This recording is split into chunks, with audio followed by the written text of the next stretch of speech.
সবাইকে আসসালামু আলাইকুম। আমরা টেক স্টক, যা আমাদের ইউটিউব চ্যানেল হচ্ছে টেক্সটাইল মিরের বিডির পক্ষ থেকে আজকে আমাদের এই আয়োজন। আমি জনাব আরিফুল হক আশিক, আমি 38তম ব্যাচ বুটেক্সের বর্তমানে সহকারী অধ্যাপক রূপে textile machine design and maintenance ডিপার্টমেন্টে কর্মরত। আজকে আমাদের অতিথি হচ্ছেন জনাব এস.কে মামুন ফেরদৌস আশা স্যার। স্যারের পরিচয় আমি দিব না, আমি মনে করি স্যার নিজেই নিজের পরিচয় দেখ ইনশাল্লাহ। আসসালামু আলাইকুম। প্রথমেই ধন্যবাদ জানাতে চাই টেক্সটাইল মিরর বিডিকে আমাকে ইনভাইট করার জন্য এবং তোমাকে আমার সাথে কথা বলার জন্য, আমার সাথে বসার জন্য। আমি যদি আমার পরিচয় দিই, আমি এস.কে মামুন ফেরদৌস। আমি মাস্কো গ্রুপে কর্মরত আছি মার্কেটিং লিড হিসেবে দীর্ঘ 14 বছর। আমার এডুকেশনাল ব্যাকগ্রাউন্ড হচ্ছে government laboratory school, Notre Dame college. আমি বিএসসি ইঞ্জিনিয়ারিং করেছি বুটেক্স থেকে, তোমার সেম ইউনিভার্সিটি থেকে। আমি বুটেক্স 26 ব্যাচের স্টুডেন্ট। আমি এমবিএ নিয়েছি একটা প্রাইভেট ইউনিভার্সিটি থেকে অন টেক্সটাইল অ্যান্ড অ্যাপারেল মার্কেটিংয়ে। আমি আমার জবের পাশাপাশি স্পেশাল গেস্ট হিসেবে আইবিএতে এবং বুটেক্সে পিজিডি প্রোগ্রামে ক্লাস নিয়ে থাকি। আর এই বছর আমি নতুন পরিচয়ে পরিচিত হয়েছি। আমি কর্পোরেট লার্নিং ডেভেলপমেন্টের উপর একটা 5টা বুকের সিরিজ বের করেছি গত বছর। এবছর আবার আরেকটা 5 বুক সিরিজ বের করেছি। আলহামদুলিল্লাহ। স্যার, আমি এটা থামায় রাখতে পারতেছি না। মানে আমার স্যারের same school, same college, same group এবং সেম ইউনিভার্সিটি আলহামদুলিল্লাহ। এবং আমরা দুজনই একটা কোম্পানির খুবই বড় ফ্যান, সেটা হচ্ছে মাস্কো। Thank you sir. আমরা যতদূর আমি দেখতে পাইছি যে স্যার আপনি বর্তমানে জেনারেল ম্যানেজার হিসেবে মার্কেটিং অ্যান্ড মার্চেন্ডাইজিং দুইটা কিন্তু একসঙ্গে আপনি কর্ণধার। তা আমাদের স্টুডেন্টরা যেটা মনে করে, জানেন যে আমাদের এই সিরিজটাই করা হচ্ছে অ্যাকচুয়ালি আপকামিং স্টুডেন্টসদের জন্য। কারণ যত দিন যাচ্ছে তারা দেখা যাচ্ছে যে টেক্সটাইল ফ্যাক্টরিগুলোতে বিমুখ হয়ে যাচ্ছে।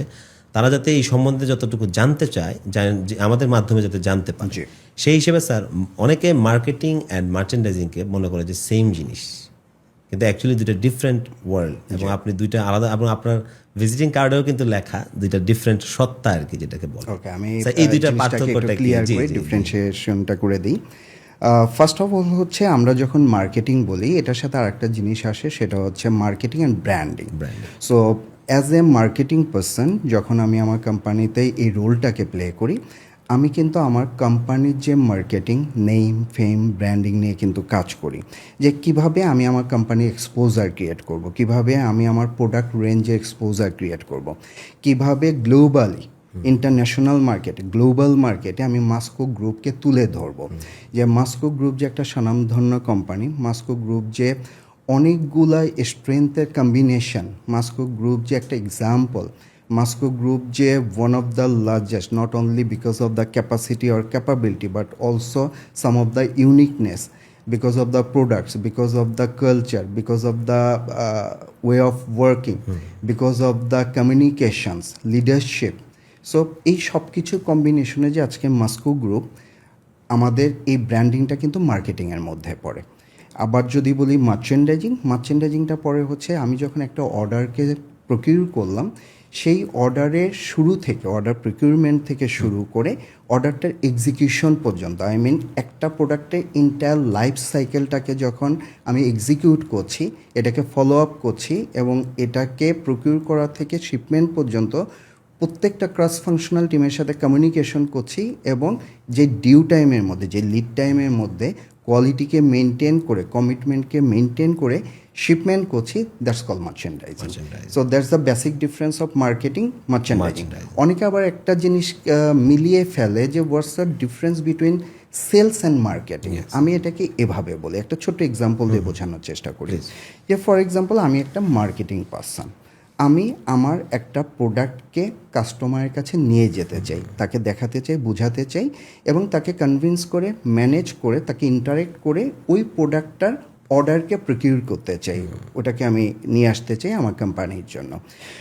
সো আমি যদি আমার ক্লায়েন্ট রেঞ্জের কাছে, কাস্টমার রেঞ্জের কাছে আমি আমার কোম্পানির স্ট্রেংথকে ফোকাস করি, যে আমরা মাস্কো গ্রুপ, আমাদের ক্যাপাবিলিটি এইটা, আমাদের knitting, dyeing, sewing, print, embroidery capacity এরকম, আমরা one of the top 5 vendors in Bangladesh, one of the top knit 5 vendors in Bangladesh, এভাবে যদি বলি, সেটা হয়ে যায় হচ্ছে সেলস। আমি আমার কোম্পানিকে সেল করে কোনো কাস্টমার বা ক্লায়েন্টকে ইন্টারাক্ট করার চেষ্টা করছি। বাট আমি যদি জিনিসটাকে এভাবে করতাম যে আমি যে কাস্টমারকে ইন্টারেক্ট করব, যে কাস্টমারকে আমি টার্গেট করেছি, আমি তাকে প্রপারলি স্টাডি করলাম, আমি তার ওয়েবসাইট স্টাডি করলাম, তার স্টোর ভিজিট করলাম, আমি WGSN, আমি পিন্টারেস্ট, বিভিন্ন প্ল্যাটফর্ম আছে তাদের থ্রুতে তাকে স্টাডি করলাম, তার কম্পিটিটর ব্র্যান্ডগুলোকে স্টাডি করলাম, অ্যাসপিরেশনাল ব্র্যান্ডকে স্টাডি করলাম, দেন তাকে বুঝে, তাকে জেনে, তার জন্য তার সিগনেচারের সাথে অ্যালাইন হয়ে, সিগনেচারকে ম্যাচ আপ করে আমি একটা প্রোডাক্ট রেঞ্জ ক্রিয়েট করলাম। দেন এই প্রোডাক্ট রেঞ্জ নিয়ে যখন আমি তার একটা অ্যাপয়েন্টমেন্ট নিলাম, তার সাথে দেখা করলাম এবং তাকে প্রোডাক্ট প্রেজেন্টেশন করলাম, এবং সে যখন দেখলো যে এই কোম্পানিটা ঠিক আমি যেমনটা এক্সপেক্ট করি, ঠিক আমি যেমনটা চাই, আমার প্রোডাক্ট রেঞ্জ যেরকম, আমার সিগনেচার যেরকম, ও প্রত্যেকটা অ্যাসপেক্টকে আগে থেকেই জানে এবং সে ওইভাবে বুঝিয়ে আমার প্রোডাক্টকে ডেভেলপ করেছে, তখন সে ফিল করে যে সাম কাইন্ড অফ কনফিডেন্স, একটা ট্রাস্ট তার মধ্যে আসে যে why don't I try with them. So এটাকে বলে হচ্ছে মার্কেটিং, যে আপনি আপনার কাস্টমারকে বুঝে তার সাথে সেইভাবে প্রোঅ্যাক্টিভলি অ্যাপ্রোচ করবেন। আর সেলস হচ্ছে আপনি আপনার কোম্পানিকে সেল করে, তার স্ট্রেংথকে সেল করে কাউকে ইন্টারাক্ট করার চেষ্টা করবেন। আর মার্চেন্ডাইজিং হচ্ছে পুরো জিনিসটাকে এক্সিকিউট করে। মার্চেন্ডাইজিং হচ্ছে আমি যখন মার্কেটিং করে কোনো বায়ারকে অনবোর্ড করেছি, বা আমি কোনো বায়ারের সাথে কমিউনিকেশন করে কোনো অর্ডারকে প্রকিউর করেছি, সেই অর্ডারের ইন্টায়ার লাইফ সাইকেল তাকে এক্সিকিউশন করাটা হচ্ছে মার্চেন্ডাইজিং। প্রপারলি তার কোয়ালিটিকে মেনটেন করে, তার লিড টাইমকে রেসপেক্ট করে, ডিউ টাইমে সেটাকে শিপমেন্ট করা। স্যার এখানে আমি যদি একটু ইন্টারাপ্ট করি, মানে আমি একটা চমৎকার জিনিস দেখতে পাচ্ছি যে আপনি একদম বায়ার এন্ড থেকে শুরু করতেছেন। সাপোজ কোনো একটা বায়ার মেল দিল যে আমি তোমাদের সাথে কাজ করতে চাই, বা আপনি দিলেন, তো সেখান থেকে সেলসের কাজটা শুরু হলো, তারপর আপনি মার্কেটিংয়ের কাজটাও করলেন, দেন আপনি আবার মার্চেন্ডাইজিংটাকেও নিয়ে আসছেন। তো একটা 360 সাইকেলের মতো আপনি কাজ করতেছেন, বিকজ মার্চেন্ডাইজিংয়ে ঢোকা মানে হচ্ছে প্রোডাক্টটা একদম সেই বায়ারের কাছে চলে যাওয়া। সো আপনি মার্চেন্ডাইজিং করতেছেন স্যার হচ্ছে সাপ্লাই এন্ডে, যেটাকে আমরা ভেন্ডর বলি। আমরা আরেকটা মার্চেন্ডাইজিং শুনি যেটা হচ্ছে বাইং সাইডে হয়, যে সে মার্চেন্ডাইজার বা সিনিয়র মার্চেন্ডাইজার, তার রোলটা কি হয় স্যার এই ক্ষেত্রে? বেসিক্যালি এখানে আমার যেটা সুবিধা হয়েছে সেটা হচ্ছে যে আমার প্রিভিয়াস জব এক্সপিরিয়েন্স ছিল বাইং অফিসে। আমি দুটা রিনাউন্ড ট্রেডিং অফিসে জব করেছি, অ্যারাউন্ড 6 ইয়ার্স আমি সে বাইং অফিসে ছিলাম। সো তখন আমার দায়িত্ব ছিল বিভিন্ন ম্যানুফ্যাকচারিংয়ের সাথে কাজ করা, তাদের থেকে সোর্স করা, তাদের থেকে বাই করা, এবং তাদেরকে ফলো আপ করে অর্ডারগুলোকে প্রপারলি এক্সিকিউশনটাকে কনফার্ম করা, মেনটেন করা এবং সেটাকে টেক কেয়ার করা। তো আমি যখন বাইং এন্ডে ছিলাম, সো আমি তো বাইং এন্ডের রিকোয়ারমেন্টগুলোকে জানি, তাদের এক্সপেকটেশনগুলোকে বুঝি। তারা যখন কোনো ডেভেলপমেন্ট দেয়, তারা যখন কোনো প্রাইস এক্সপেকটেশনটা দেয়, তারা যখন কোনো ব্রেকডাউন নেয়, তারা কিসের বেসে নেয়, কোন সময়ের মধ্যে তাদের এই স্যাম্পলটা লাগে, এই স্যাম্পলটা তারা কতটা ভেন্ডরের সাথে চেক করে, কতটা ভেন্ডর থেকে ডেভেলপমেন্টটা নেয়, কোন ফ্রেমের মধ্যে নেয় এবং কোন প্রাইস স্ট্যান্ডার্ডে সেট করে। এবং আমরা যে এফওবি প্রাইসে কাজ করি, এটাই কিন্তু প্রাইস না, কাস্টমার এন্ডে কিন্তু retail price is something different. ওখানে কিন্তু ভেন্ডরকে সেই এফওবিটাই দেওয়া হয় যেটাকে রিটেল প্রাইসের সাথে অ্যাডজাস্ট করে দেওয়া হয়, যে এখানে আমি মার্জিন কত % রাখবো, আমার এখানে বাকি কস্টগুলো, সাবসিকুয়েন্ট যে কস্টগুলো আছে সেগুলোকে আমি কত % রাখবো, রেখে আমি কতটুকু এফওবি তাকে দিতে পারবো। সো ওই এন্ডে ছিলাম। দেন যখন ম্যানুফ্যাকচারিংয়ে আসলাম, এন্ডে স্ট্রাগলগুলোকে দেখলাম। সো দুইটার কম্বিনেশনটাকে আমি দেখতে পারি, আমি বুঝতে পারি, এটা আমাকে হেল্প করে। তবে আমি একটা জিনিস বলবো যে আমি দুই এন্ডে এক্সপিরিয়েন্সকে যদি কম্পেয়ার করি, আমি with due respect to both of the job sectors, buying অফিসে কাজগুলো অনেক বেশি প্রেসক্রাইবড, অনেক বেশি সিস্টেমেটিক, অনেক বেশি স্ট্রাকচার। আমি ওই স্ট্রাকচারের বাইরে যেতে পারবো না, even though if I have some kind of creativity, if I bring some innovations or newness, but ওই স্ট্রাকচার, সেই সার্কেলটা কিন্তু আমাকে সেটা অ্যালাউ করে। স্যার আমি বলতে পারি যে দুই জায়গাতে দুই ধরনের কাজে হয়, যে যেটা এনজয় করে। তবে আমি মনে করি আপনি এখন যে জায়গাটায় আছেন সেটা আমাদের জন্য সুন্দর এই কারণে, আপনি যখন এই ফরেন কালচারটা শিখে আসছেন যে তারা কিভাবে কাজ করে, সেটা কিন্তু আপনি আপনার বর্তমান যে জায়গাটা, সেখানে আমাদের যারা ফেলো বাংলাদেশি আছে, যারা স্টুডেন্ট আছে, যারা আসতেছে, তাদেরকে শিখাইতে পারতেছেন। একটা মাল্টি ন্যাশনাল ক্রস কালচারাল একটা জিনিস। যেমন আমাকে অনেকে কোশ্চেন করে, আমি তোমার হয়ে কোশ্চেনটা করে দেই, সেটা হচ্ছে যে why not buying office, why manufacturing, আপনি এই ডিসিশনটা কেন নিয়েছিলেন? আমি বিভিন্ন জায়গায় যখন কথা বলি ক্যারিয়ার নিয়ে, এই কোশ্চেনটা ফ্রিকোয়েন্টলি আসে যে কেন আপনি বাইং অফিস থেকে ম্যানুফ্যাকচারিংয়ে আসলেন? এখানে তো অনেকগুলো চ্যালেঞ্জ আছে, সেই চ্যালেঞ্জকে আপনি কীভাবে অ্যাডাপ্ট করলেন? আমি একটু বলি কেন। জি অবশ্যই।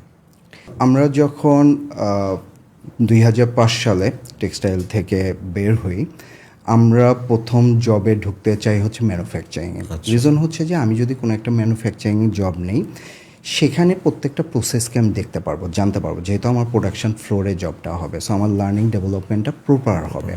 সেই সময় বাংলাদেশে ওভেনের মধ্যে ম্যানুফ্যাকচারিংয়ের নাম করা ছিল, ব্র্যান্ডেড ছিল হচ্ছে ওপেক্স সিনহা টেক্সটাইল, আর ওই পাশে নিটের নাম করা ছিল ভিয়ালাটেক্স। আমরা সবাই স্বপ্ন দেখতাম এই দুইটা জায়গাতে আমরা জব করব, যে জব শুরু করতে হবে এখানে।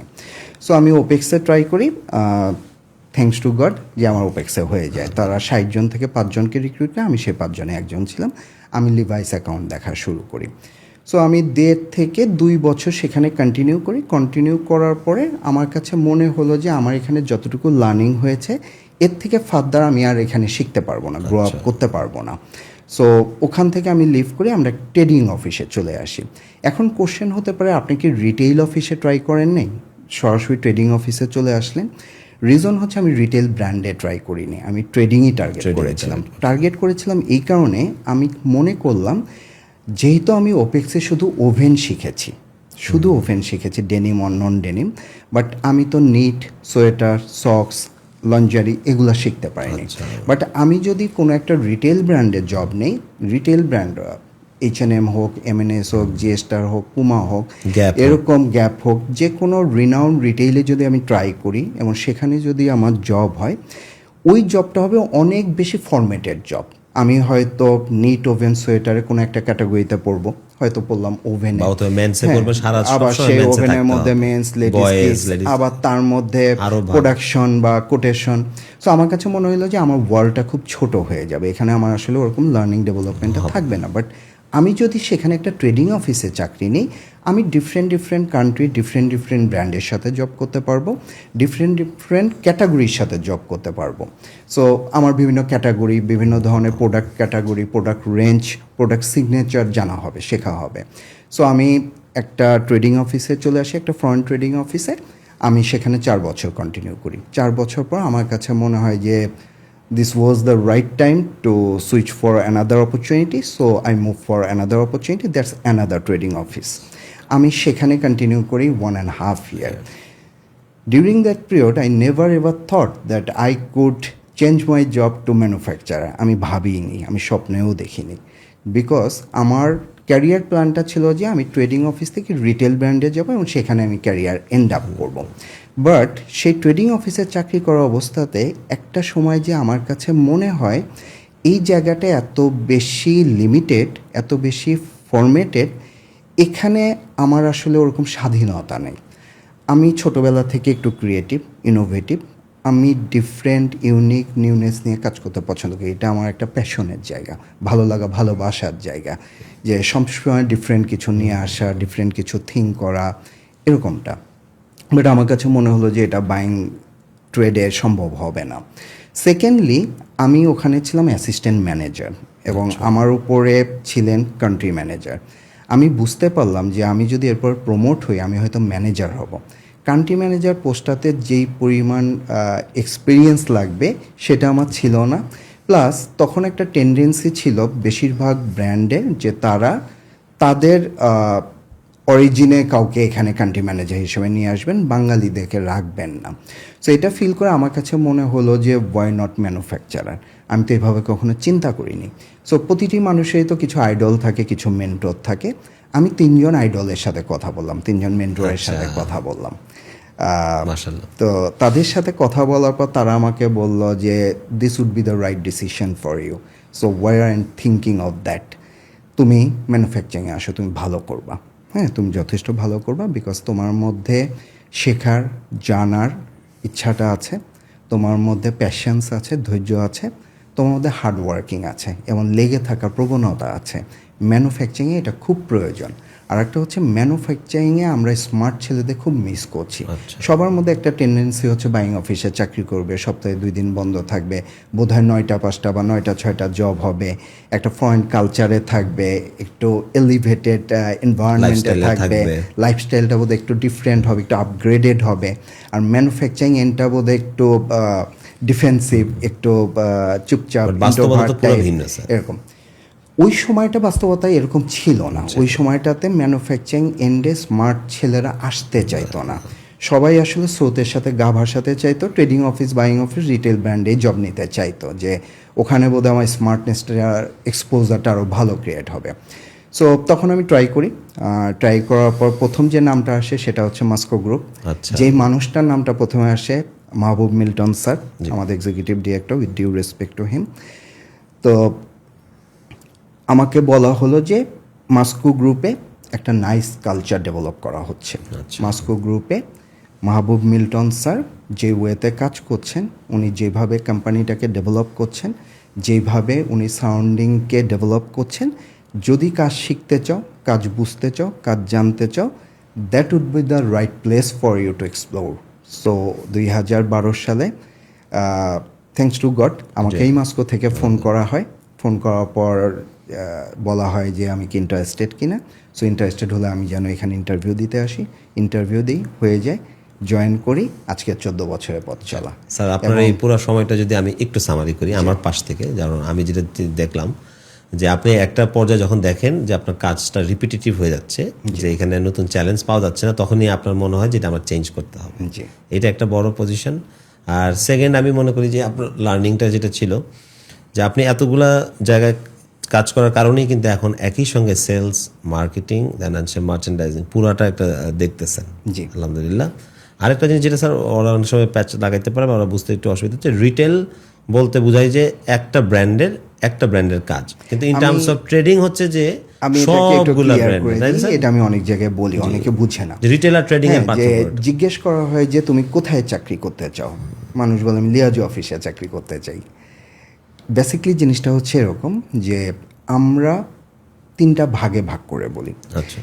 একটা হচ্ছে রিটেল ব্র্যান্ড, এই যে যেটা বললাম যে হুগো বস, গ্যাপ হতে পারে, এভারকাম্বে, টেসলা, আর হ্যাঁ, টেসলা তো Tesco, Levi's, G Star, Puma, S Oliver, H and M, Primark। হ্যাঁ।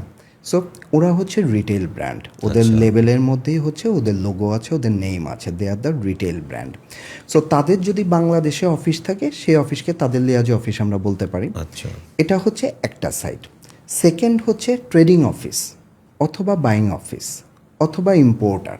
আচ্ছা, 3টা নাম হতে পারে না? ট্রেডিং, বাইং এবং ইম্পোর্টার। সো তারা হচ্ছে মিডলম্যান। আচ্ছা। তারা রিটেল ব্র্যান্ড আর হচ্ছে ভেন্ডরের মাঝখানে থেকে সার্ভিস প্রোভাইড করে। তো এই সার্ভিস প্রোভাইড করার জন্য কেউ কেউ হয়তো ভেন্ডর থেকে একটা সার্ভিস চার্জ নেয়, কেউ হয়তো তার রিটেল ব্র্যান্ড থেকে সার্ভিস চার্জ নেয়, কেউ বা দুপাশ Both থেকে way নেয়। আর কি, আচ্ছা। এটা তাদের বিজনেস এগ্রিমেন্টে যেভাবে থাকে। সো তাদের যদি বাংলাদেশ অফিস থাকে, সেটাকেও কিন্তু লিয়াজু অফিস বলে। আচ্ছা, ঠিক ওকে, আছে, এটা জানতাম না। এখন আমি ফেরদৌস মাস্কো গ্রুপ থেকে বের হয়ে একটা বাইং অফিস করলাম, লোকাল অফিস করলাম। তার মানে এটা হচ্ছে লোকাল বাইং অফিস। দেন আমি এখান থেকে বিভিন্ন ফরেন বায়ারকে নক করা শুরু করলাম। তার মানে আমি হচ্ছে একটা লোকাল বাইং অফিস চালাচ্ছি, ইটস নট ফরেন অফিস। তো আমার অফিসকে কিন্তু লিয়াজু অফিস বলা যাবে না। তার মানে রিটেইল হোক, বাইং হোক, তার যদি বাংলাদেশ অফিস থাকে, সেটাকে বলে তার লিয়াজু অফিস। আচ্ছা, বুঝতে পারছি। এখন এটা স্টুডেন্টদের জন্য ক্লিয়ার হবে আর কি। স্যার তারপরে চলে আসি, তারপরে স্যার আপনার জার্নিটা যে শুরু হলো, আজকে কত বছর হলো মাস্কোতে? মাস্কোতে 14 বছর। এবং আমরা যদি মাস্কো ভিজিটে যাই, দেখি যে ইটস কন্টিনিউয়াসলি গ্রোয়িং। এখানে মানে হচ্ছে আজকে যদি আমি একটা জায়গায় একটা ফ্যাক্টরি দেখি, আমি 1 বছর পরে যাই দেখবো যে আরেকটা ডেভেলপ হয়েছে। তো এই যে কন্টিনিউয়াসলি গ্রোয়িং যে কালচারটা, এটা আসলে কিভাবে ডেভেলপ করছে? সত্যি কথা বলতে আবারও ওই মানুষটার কথাই চলে আসে, মাহবুব মিল্টন স্যার, আমাদের অনারেবল এক্সিকিউটিভ ডিরেক্টর স্যার। উনি এই কোম্পানিতে জয়েন করেন 2007 সালে। আচ্ছা। বেসিক্যালি উনি জয়েন করার পর থেকেই কোম্পানিতে উনি বিভিন্ন ধরনের চেঞ্জ আনা শুরু করেন, এবং প্রত্যেকটা জিনিস হচ্ছে পজিটিভ চেঞ্জ।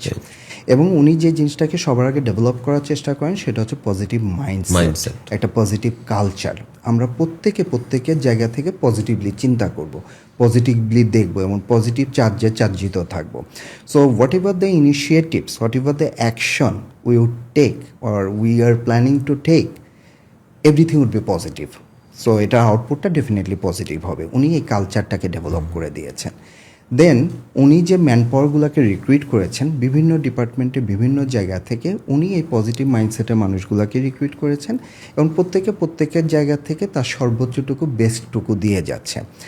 উনি এখানে বেশ কিছু প্রসেস ডেভেলপ করেছেন, যেমন আমরা বেশ কিছু কালচার ডেভেলপ করেছি।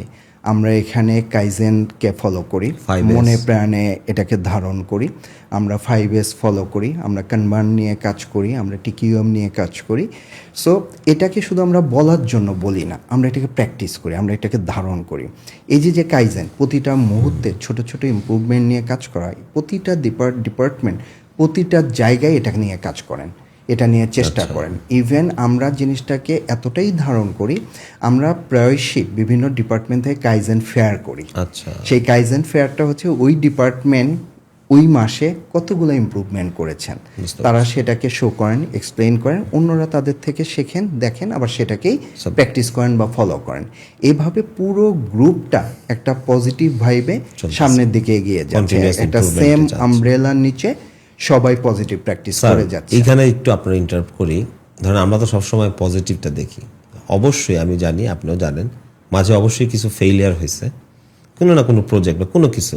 আমার এখানে জানার বিষয়টা হচ্ছে ফেইলিয়ারটা আপনারা কিভাবে ম্যানেজ করেন? যদি মাস্কো গ্রুপের পার্সপেক্টিভে বলি, আমি এখনও আমাদের ওরকম বড় কোনো ধরনের ফেলিয়ার দেখতে পাই না। যে আমরা কোনো একটা কিছু শুরু করেছি, শুরু করে এটা সাকসেসফুল হচ্ছে না, দেন একটা সার্টেন পিরিয়ড পর লস হয়ে আমরা সেটাকে বন্ধ করে দিয়েছি, আমি এরকম কিছু দেখি না। কেন দেখি না? বিকজ হচ্ছে আমরা যখন কোনো একটা প্রজেক্টকে হাতে নেই, এটার পিছনে যেভাবে রিসার্চ করা হয়, যেভাবে ডাটা অ্যানালাইসিস করা হয়, একটা সময় তো শুধু ছিল ডাটা অ্যানালাইসিস, এখন তো বিগ ডাটা নিয়ে কাজ করা হয়। সো আমরা যেভাবে এটাকে নিয়ে কাজ করি, এটার প্রস অ্যান্ড কনসগুলোকে চেক করি, এটার অপরচুনিটি থ্রেডগুলোকে চেক করি, এটাকে নিয়ে সোয়াট অ্যানালাইসিস করি, এত কিছু করার পর যখন একটা প্রজেক্ট রান হয়, এটার ফেইলার হয় না। বিকজ আমাদের ইন্টেনশনটা এতটাই পজিটিভ এবং এতটাই দূরদর্শী, ইম্প্যাক্টফুল, যে আমরা আমরা যখন সাইকেল চালাই, সাইকেল কিন্তু প্যাডেলের দিকে তাকায় চালানো যায় না, সাইকেল চালাতে হয় সামনের দিকে তাকিয়ে। সো বলতে পারো যে আমরা সাইকেলটা চালাই সামনের দিকে তাকায়। সো আমরা যে অ্যাকশনটা আজকে নিচ্ছি, এই অ্যাকশনটার এন্ড রেজাল্ট কী হবে সেটাকে আমরা প্রোঅ্যাক্টিভলি দেখেই ওই অ্যাকশনটা নিই, যে কারণে আমাদের ফেইলার রেট নেই বললেই চলে। বুঝতে পারছি, আলহামদুলিল্লাহ। জি, আলহামদুলিল্লাহ। স্যার, এখানে আমি একটু অ্যাড করতে চাই, যেমন আপনি স্যার এই পজিশনে এখন কত বছর হইল? আমি বেসিকলি 2012 সালে এই কোম্পানিতে জয়েন করি ডেপুটি ম্যানেজার হিসেবে।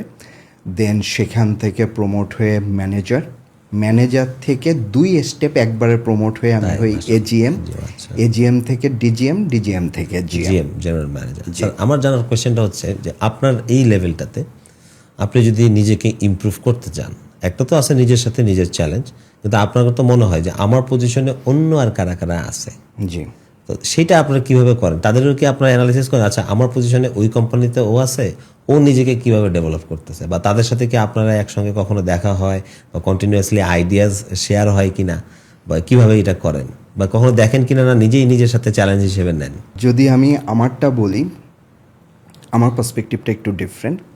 আমি অন্যের সাথে কম্পেয়ার করে নিজেকে ডেভেলপ করার চেষ্টা করি না। ফার্স্ট অফ অল আমি নিজেকে ডেভেলপ করার চেষ্টা করি আমার সাথে আমাকে কম্পেয়ার করে। আমি গতকাল কী ছিলাম, আজকে আমি কি, আমি গতকাল কী চিন্তা করেছি, আজকে আমি কী চিন্তা করছি, আমি পরশু কী চিন্তা করব। আমি আজ থেকে বেশ কয়েক বছর আগে নিজের একটা সোয়াট অ্যানালাইসিস করি। আচ্ছা, হ্যাঁ, সাধারণত মানুষ কিন্তু এটা করে না। মানুষ যেটা করে সেটা হচ্ছে সে কোম্পানি, প্রোডাক্ট, বিভিন্ন জিনিসের সোয়াট অ্যানালাইসিস করে, বাট নিজেকে সে নিজে কখনো সোয়াট অ্যানালাইসিস করে না। আমি খুব নিরপেক্ষভাবে আমার সোয়াট অ্যানালাইসিস করি। আমার স্ট্রেংথ কী, আমার উইকনেস কী, আমার অপরচুনিটি কী, আমার থ্রেট কী। যেটা আমার স্ট্রেংথ, যেটা আমার অপরচুনিটি, ওটা তো সম্পূর্ণ আমার নিজের। সো ওটা নিয়ে আমার আর কিছু করার নেই, ওটা তো আমার ইনহ্যান্ড, ওটা আমার মধ্যে আছেই। আমি আমার উইকনেস আর থ্রেটগুলোকে লিস্ট আউট করি। দেন সেটাকে আমি খুব নিউট্রালি করি, নিরপেক্ষতার সাথে করি, কারণ এটা তো আমি জানি, অন্য কেউ তো আর জানে না, আমি তো অন্য কাউকে জানাচ্ছিও না। সো এখানে তো আমার ভয় পাওয়ার হারানোর কিছু নাই। সো আমি সেটাকে করি, করার পর আমি সেটাকে একটা প্রায়োরিটি করি, আচ্ছা, যে আমি এটাকে আগে ঠিক করব, তারপরে এটা ঠিক করব, তারপরে এটা ঠিক করব, আমি এই টাইম ফ্রেমের মধ্যে এটাকে ঠিক করব, ওই টাইম ফ্রেমের মধ্যে এটাকে ঠিক করব, এইভাবে আমি কাজ করি। এবং আলহামদুলিল্লাহ আমি আমার 4টা উইকনেসকে আইডেন্টিফাই করি, আচ্ছা। তার মধ্যে 3টা উইকনেসকে I believe I already have won, one more is balance, আমি still working on that to improve. ইনশাল্লাহ আমি এটা ঠিক করে ফেলবো। আলহামদুলিল্লাহ। আমি একটা জিনিস বিশ্বাস করি যে আমাকে যদি লিডারশিপে যেতে হয়, আমাকে যদি একটা ব্র্যান্ড হতে হয়, আমাকে যদি এক্সাম্পল ক্রিয়েট করতে হয়, আমাকে যদি আমার সাকসেসের ফুটপ্রিন্ট রাখতে হয়, আমাকে উইকনেস নিয়ে চলা যাবে না। আমার উইকনেসকে ডেফিনেটলি আমার স্ট্রেংথে কনভার্ট করতে হবে। আমি যদি আমার উইকনেস নিয়েই কন্টিনিউ করি এবং সেটাকে স্ট্রেংথে কনভার্ট না করি, আমার থেকে বড় বোকা তো এই পৃথিবীতে কেউ নেই। নিজের উইকনেস নিয়ে কি কেউ বড় হতে পারে? উইকনেস তো স্ট্রেংথে কনভার্ট করতেই হবে। That's how I am trying. ঠিক আছে স্যার, এখন আমি একটা প্রশ্ন করতে চাই। ধরেন এখন আপনি জেনারেল ম্যানেজার পজিশনে আছেন, আগামীকাল একটা নতুন ছেলে, তারা একদম ফ্রেশ ব্যাচ, 52তম ব্যাচ বা 49তম ব্যাচের একটা স্টুডেন্ট জয়েন করতেছে, তার প্রতি আপনার অ্যাটিটিউডটা কী হবে? কারণ সে কিন্তু সরাসরি আপনার সাথে যোগাযোগ করতে পারবে না, দ্যার ইজ এ হায়ারার্কি, তাই না? কিন্তু তখন অ্যাপ্রোচটা কী হবে? অর্থাৎ আপনি একদম টপ পজিশনে আছেন, বা আমি ধরি যে ইডি স্যার একদম টপ পজিশনে আছেন, তখন এই নিউ রিক্রুটের প্রতি আপনাদের অ্যাটিটিউডটা কী থাকে?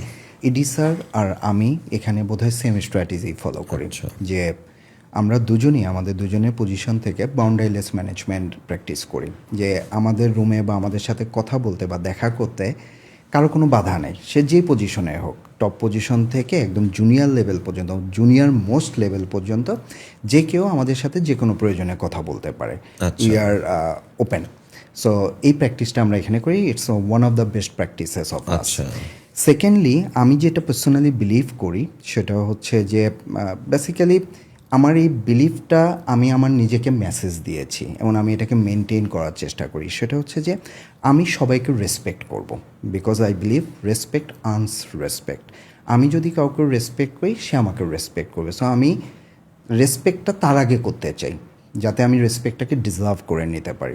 সেকেন্ড, আমি কারোর সাথে খারাপ ব্যবহার করব না, কখনো কারোর সাথে খারাপ ব্যবহার করব না, লাউডে কথা বলবো না, কোনো ধরনের স্ল্যাং ইউজ করব না।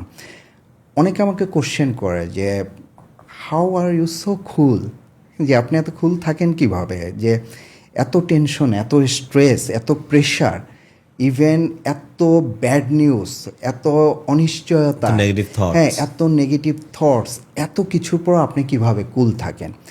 আমি মনে করি এটা একটা প্র্যাকটিসের ব্যাপার। আমি এটাকে অনেক বছর প্র্যাকটিস করেছি এবং এটাকে আমি আমার হ্যাবিটে কনভার্ট করেছি। সো তুমি আমাকে যত খারাপ খবরই দাও না কেন, তুমি আমাকে কখনো উত্তেজিত পাবা না, বা আমি দিশা হারিয়ে ফেলেছি এরকম কখনো হবে না। আম অলওয়েজ কুল। আমি শুনবো, আমি বুঝবো, আমি তোমাকে কোনো একটা সলিউশন দেবো বা কোনো একটা প্ল্যান দেবো বা কোনো একটা ডিসিশন দেবো। এবং আমি আমার ইন্টায়ার ক্যারিয়ারে যে প্র্যাকটিসটা করেছি সেটা হচ্ছে দুটো জিনিসে, একটা হচ্ছে ডিসিপ্লিন আর একটা হচ্ছে ডিসিশন।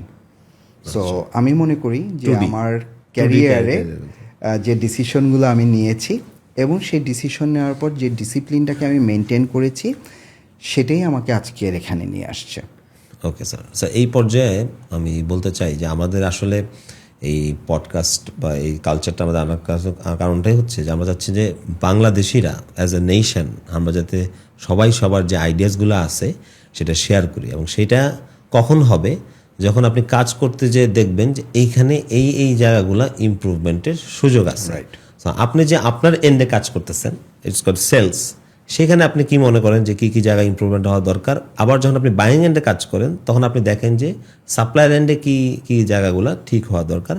এখন যেমন আপনি সাপ্লাই এন্ডে আছেন, সাপ্লাই এন্ডে মার্চেন্ডাইজিং করতেছেন, এখন আপনি তো আবার বাকি দুইটাকে দেখতেছেন যে কি ট্রেডিং হাউসে কী করা লাগবে, বাইং হাউসে কী করা লাগবে, অথবা ইম্পোর্ট হাউসে কী করা লাগবে, অথবা যে লিয়াজো অফিস আছে সেটা কী করা লাগবে। সো অ্যাজ এ বাংলাদেশি আপনি যখন ওয়ার্ক কালচারগুলো দেখেন, তা আপনার কী মনে হয় যে কীটা ইমপ্রুভ করলে this should be like world class এবং there will be no mistake and that will be the highest level of perfection? আমি যদি এটাকে দুই এন্ড থেকেই বলি, সেটা হচ্ছে ফার্স্ট অফ অল হচ্ছে আমার জবটাকে আমার ওন করতে হবে, আমার মধ্যে সে ওনারশিপ ক্যাপাবিলিটিটাকে আনতে হবে। আমার মধ্যে ইন্টেগ্রিটি আনতে হবে, আমার মধ্যে কাজের প্রতি ডেডিকেশন আনতে হবে, আমাকে হার্ড ওয়ার্কিং করতে হবে এবং আমাকে ট্রান্সপারেন্ট থাকতে হবে। যেমন আমি যখন বাইং অফিসে ছিলাম, আমরা যে প্র্যাকটিসটা সবসময় করে আসছি সেটা হচ্ছে যে আমরা মিডলম্যান ছিলাম, তার মানে আমরা সার্ভিস প্রোভাইডার ছিলাম। আমরা রিটেল ব্র্যান্ড আর হচ্ছে ম্যানুফ্যাকচারিংকে কোঅর্ডিনেশন করতাম, রাইট? বাট আমার কাছে মনে হয় যে ওই সময়টাতে আমরা যেভাবে কাজ করে আসছি, যে বায়ার থেকে কোনো কোয়ারি আসছে, সেই কোয়ারিকে আমরা আগে স্টাডি করেছি, স্টাডি করার পর সেখানে যদি কোনো ভুলভ্রান্তি থাকে, কোনো কনফিউশন থাকে, সেটাকে আমরা বায়ারের সাথে আগে ক্লিয়ার করেছি, দেন সেটা আমি ম্যানুফ্যাকচারিং এন্ডে ফরওয়ার্ড করেছি। আবার ম্যানুফ্যাকচারিং এন্ডে ফরওয়ার্ড করেছি, ম্যানুফ্যাকচারিং এন্ড থেকে আমাকে কিছু কোয়ারি দিয়েছে, কিছু কোশ্চেন রেখেছে, আমি নিজে চেষ্টা করেছি সেটাকে আগে অ্যান্সার করার জন্য বা তাকে ক্লিয়ার করার জন্য। যদি আমি না পারি, না জানি বা ডিসিশনের কোনো ব্যাপার থাকে, তখন সেটা হয়তো আমি আমার কাউন্টার পার্টের কাছে ফরওয়ার্ড করেছি। বাট এই জায়গাটাতে আমার মনে হয় কাজ করার ব্যাপার আছে, কারণ আমরা যদি কোনো একটা কোয়ারি পেয়েই নিজে স্টাডি না করে ফরওয়ার্ড করে দিই, আবার অ্যান্সার আপ নিয়ে নিজে স্টাডি না করে ফরওয়ার্ড করে দিই, তখন কিন্তু কনফিউশন কমার বদলে কনফিউশন অনেক বেড়ে যায়। সেকেন্ড আর একটা জিনিস আমরা চেষ্টা করেছি, যেহেতু আমি একটা ফরেন বাইং অফিসে চাকরি করি, ইটস মাই রেসপন্সিবিলিটি, আমাকে তাদের রোল প্লে করতে হবে, তাদের রুলস রেগুলেশনকে মানতে হবে। Fair enough, it's okay.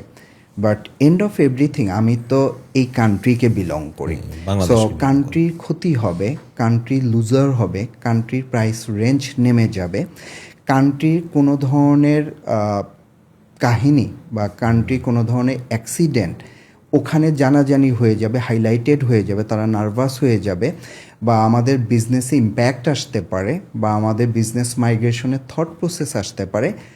আমি ওখানে থাকতে এটা হতে দিতাম না। আমি আমার এন্ডে সর্বোচ্চটুকু দিয়ে চেষ্টা করতাম যে কিভাবে প্রাইসটাকে একটা সাস্টেনেবল রেঞ্জে রাখা যায়। প্রাইস তো সবাই চিপা চাইতেই পারে, হ্যাঁ, ইজ দ্য বেসিক নিড, এটা আসতেই পারে। যে কেউ তার মার্জিন বাড়ানোর চেষ্টা করবে, বিজনেসে চ্যালেঞ্জ থাকবে, সে মার্জিনকে কম্প্রোমাইজ না করে এফওবি প্রাইস কমাইতে চাইবে, এটা একটা বেসিক ব্যাপার। বাট আমাকে তো এটা বুঝতে হবে যে কে আমাকে সার্ভিস দিচ্ছে, কার সাথে আমার বিজনেস রিলেশনশিপ বেটার, কে আমাকে কমিটমেন্ট দিয়ে কমিটমেন্ট রাখে, কোয়ালিটি মেনটেন করে, লিড টাইমটাকে ফলো করে এবং সাস্টেনেবল বিজনেস পার্টনারশিপে উইন উইন রিলেশনশিপে কাজ করে। সো আমি তো সব কিছুর মেজারে প্রাইসটাকে সেটেল করতে হবে। ইটস নট লাইক দ্যাট যে আমি চিপার প্রাইস পেলাম, আই জাস্ট মুভ অন, আমি সেই প্রাইস চিপের জন্য চলে গেলাম এবং নিজে মনে করলাম যে আমার কোয়ালিটি টিম আছে, আমার বাইং টিম আছে, তারা জিনিসটাকে দেখে নেবে। That shouldn't be the way. The way should be you have to understand who is your true business partner, with whom you can continue the business for the long time. So win win relationship কি আছে, আমি কি তার উপর depend করতে পারি, সে কি আমার পার্টনারশিপকে রেসপেক্ট করে, সব কিছু মেজারে এটা কাজ করতে হয়। শুধু চিপার প্রাইসের জন্য ভেন্ডর চেঞ্জ করা, ভেন্ডর মুভ করাটাকে আমি ওয়াইজ মনে করি না। কারণ এন্ড অফ দ্য ডেতে হয় কি, যখন প্রাইস অনেক কমে যায় না, এটা কোয়ালিটিতে কম্প্রোমাইজ হয়ে যায়। আমাদের কিন্তু কখনোই কোনো ক্লায়েন্টের, তার তো একটা সার্টেন সিগনেচার আছে, তার কোয়ালিটিকে কম্প্রোমাইজ করা উচিত না, নেভার এভার। এই যে আপনি ডেপুটি ম্যানেজার থেকে একদম যে টপ পোস্ট পজিশনে গেলেন, এই জন্য আসলে কি স্টেপ আপনি নিছেন বা কি কাজ করা লাগছে নিজেকে ডেভেলপ করার জন্য? Thank you, nice question. Basically আমি যখন ডেপুটি ম্যানেজার হিসেবে জয়েন করি, আমি তো আসলে একটা সার্টেন টার্গেট নিয়ে এসেছিলাম যে আমি কোম্পানিতে নিজেকে কোন পজিশনে দেখতে চাই এবং কোন রোলে। আপনার গোল ফিক্সড ছিল? আমার গোলটা ফিক্স করা ছিল। সাধারণত গোল তো আমরা বলি যে long term goal, short term goal. So আমার লং টার্ম, শর্ট টার্ম দুইটাই ফিক্স করা ছিল। আরেকটা জিনিস আমরা সবসময় বলে থাকি যে অ্যাজ আ হিউম্যান বিং আমাকে কিন্তু স্বপ্ন দেখতে হবে, বাট যখন স্বপ্ন দেখব, স্বপ্ন কিন্তু বড় দেখব। তো আমারও বড় স্বপ্ন ছিল যে যেহেতু আমি বাইং এন্ড থেকে ম্যানুফ্যাকচারিংয়ে আসছি, আমি এখানে মার্কেটিং করব, নতুন নতুন বায়ারকে অনবোর্ড করব, নতুন নতুন কান্ট্রির নতুন নতুন কালচারের সাথে নিজেকে এনগেজ করব, নতুন নতুন ওয়ার্কিং প্রসিজিয়ারের মধ্যে যাব এবং আমি একটা হিউজ নেটওয়ার্ক ডেভেলপ করব এবং আমি কোম্পানি এবং পার্সোনাল ব্র্যান্ডিং মার্কেটিং নিয়ে কাজ করব। সো আমি সেই গোলটা নিয়ে এগিয়েছি এবং সময়ের সাথে সাথে আমি যেটা বলেছি, কিছুক্ষণ আগে বলেছি যে আমি কোনো না কোনো নিউনেস, কোনো না কোনো ইনোভেশন নিয়ে আসার চেষ্টা করেছি। যেমন আমি যখন কোম্পানিতে জয়েন করলাম, আমি দেখলাম it's a one of the largest company in Bangladesh, but somehow আমাদের কোনো প্রোডাক্ট শোরুম নেই। আচ্ছা, আমি সেই শোরুমটাকে করলাম। আমি দেখলাম আমাদের ওয়েবসাইট আছে, বাট ওয়েবসাইটটা ফাংশনাল না। আচ্ছা। আমি সেই ওয়েবসাইটটাকে ফাংশনাল করলাম। ও, তো অনেক কাজ করা লাগছে। দেন আমাদের এখানে ডিজিটাল মার্কেটিং ছিল না, আমি ডিজিটাল মার্কেটিংটাকে এস্টাবলিশ করলাম। আমাদের এখানে ইয়ারলি কোনো পাবলিকেশন ওভাবে ছিল না, পাবলিকেশন আপনি করলাম, তো কোম্পানির insight করেন। নোটবুকগুলোকে নিয়ে আসলাম। আচ্ছা। সো কোম্পানির ব্র্যান্ডিং মার্কেটিং নিয়ে হিউজ কাজ করলাম, এবং কোম্পানিকে রিপ্রেজেন্ট করার জন্য যে কী কী নিউনেস নিয়ে আসা যায়, কী কী ইনোভেশন নিয়ে আসা যায়, আমি আমার যে মার্কেটিং অ্যাপ্রোচ, মার্কেটিং অ্যাটিটিউড, আমরা যে আমাদের ক্লায়েন্টদেরকে একসেপ্ট করি, তাদেরকে এন্টারটেইন করি, সেটাকে কীভাবে স্ট্যান্ডার্ডাইজ করা যায়।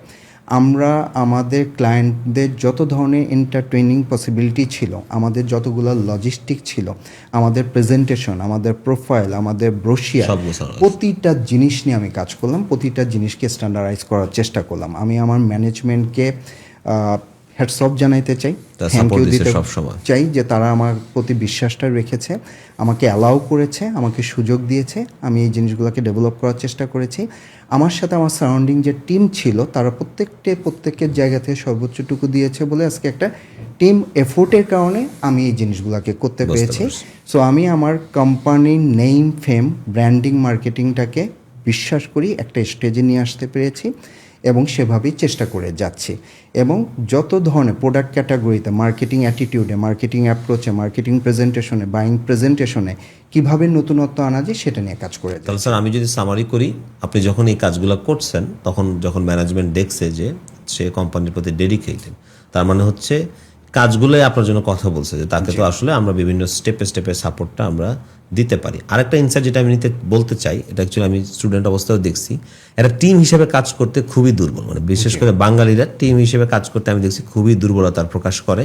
আমার মনে হয় এই জায়গায় মাসুদ একটা ভালো এক্সাম্পল। আমি জানি আপনার বিশাল একটা টিম আছে, আমি তো তারা আপনার যদি সাপোর্ট বলতে চাই, আমাকে মার্কেটে প্রচুর অনেকে সাপোর্ট বলে করে। The best ever team you have. Yes. আমি বলি যে not the best ever of Bangladesh, they are the best ever In in the the global world. world. So আমার কাছে সেরকম ওয়ার্ল্ড বেস্ট ইভার একটা টিম আছে, যাদেরকে নিয়ে আমি এই সাকসেস স্টোরিটা আমার গ্রুপের জন্য করতে পেরেছি, বুঝতে পারছি। এবং সেভাবে আমি চেষ্টা করে যাচ্ছি। ঠিক আর একটা কোশ্চেন আমাকে বলে যে এত কিছু যখন করছেন, টাইমটা টাইম কিভাবে ম্যানেজমেন্ট, ম্যানেজ আমার একটু করছেন? জিজ্ঞেস ছিল আপনার। হ্যাঁ, তো এটা স্টুডেন্টদের জন্য বলি, সেটা হচ্ছে ইটস ডিফিকাল্ট। যে আমি যখন ফ্রিকোয়েন্ট ট্রাভেল করব, একই ধারে সেলস করব, মার্কেটিং করব, মার্চেন্ডাইজিং করব, 300-400 জনের টিমকে লিড দিব, এতগুলো ডিপার্টমেন্টকে দেখব, ইটস ডিফিকাল্ট। সাথে আমি বুটেক্সে আইবিএতে ক্লাস Class নিয়ে নিচ্ছেন, থাকি। আমাদের গত বুটেক্সে বছর class 5টা নিচ্ছেন। বই পাবলিশ করেছি, এবছর 5টা বই পাবলিশ করেছি। ইচ্ছা আছে এই কনসিস্টেন্সিটাকে ধরে রাখার, বিকজ আমি কনসিস্টেন্সি প্র্যাকটিস করি, সাস্টেনেবল কনসিস্টেন্সি আমার মধ্যে থাকে। এটা আমার একটা ইনহ্যান্ড গুণ বলি আমি চেষ্টা করি, এবং আমি মনে করি যে সবারই এটা ধারণ করা উচিত। সো আমি যেটা করি, আমি আজও এই বয়সে এসেও টু ডু লিস্ট করি। আচ্ছা, প্রতিটা দিন আমি সকালে এসে আমি টু ডু লিস্ট করি। আমি যে কাজগুলা করি সেই কাজগুলোকে খুব টেকনিক্যালি, খুব সিস্টেমেটিক্যালি করার চেষ্টা করি। আমরা যদি বলি যে প্রসেস ডেভেলপমেন্ট, আমরা যদি বলি সিস্টেম ইমপ্লিমেন্টেশন, এই প্রত্যেকটা জিনিসের ইমপ্লিমেন্টেশন আমি আমার কাজের মধ্যে করি। আমি কখনো টাইমটাকে ওয়েস্টেজ করতে চাই না। আমরা যে অনেক সময় গসিপ করে, আমরা যে অনেক সময় অনেক বেশি আড্ডা দিয়ে, আমরা যে অনেক সময় অনেক বেশি আউটস্পোকেন কাজ, আউটডোর টিভি দেখে, মিডিয়া দেখে বা রিলস শর্টস দেখে সময় নষ্ট করি, আমি সেটা করি না। ডুম স্ক্রলিং। আমিও ফেসবুক চালাই, আমি লিঙ্কডইন চালাই, আমি ইউটিউব চালাই, আমি কালচারাল ছেলে, আমি নাটক, সিনেমা সব কিছু আমি দেখি, গান শুনি আমি। বাট সব কিছুকে ম্যানেজ করেও আমি সেই টাইমটাকে না ম্যানেজ করে চলি। এবং আমি যেটা করি যে আমার লাইফের যে টাইম ম্যানেজমেন্ট আছে সেটা যেন কোয়ালিটি টাইম ম্যানেজমেন্ট হয়। সো আমি সেই কোয়ালিটি টাইম ম্যানেজ করার চেষ্টা করি। That's how I could manage time, and even আমি আমার ফ্যামিলিকেও সময় দিতে পারি।